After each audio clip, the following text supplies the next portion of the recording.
सम्भाषणसन्देशसंस्कृतमासपत्रिकायां प्रकाशितानां बालकथानां ध्वनिप्रसारणम् इदं बालमोदिनी इति।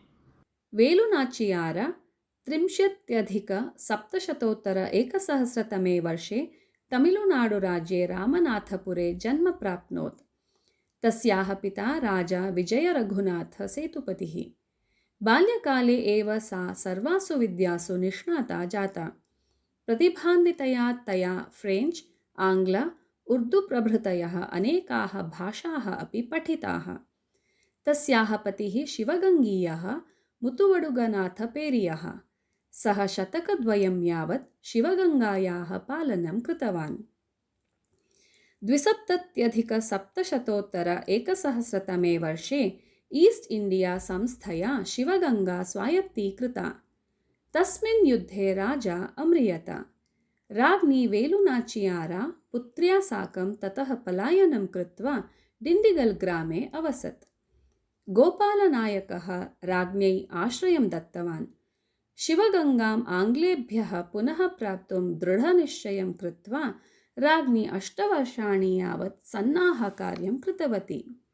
तस्मिन् समये एकदा सा मैसूरुराज्यस्य शासकेन हैदरालिना मिलितवती।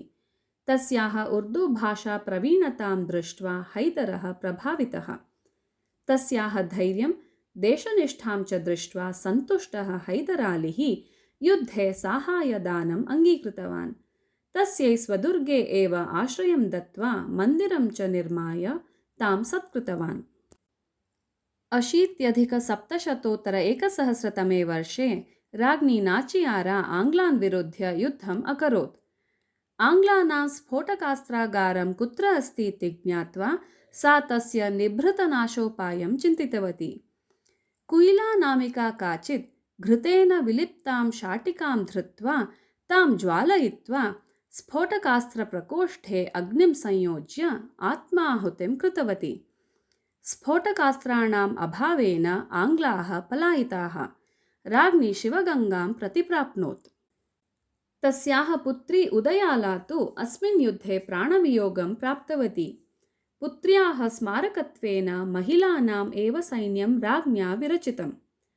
हैदरालेः विषये कृतज्ञतां ज्ञापयितुं सा सारङ्गानीनगरे यावनदेवालयं निर्मापितवती। तया सुष्ठु प्रजापालनं कृतम्। 98-701 वर्षे सा शिवगङ्गायां पञ्चत्वं प्राप्तवती।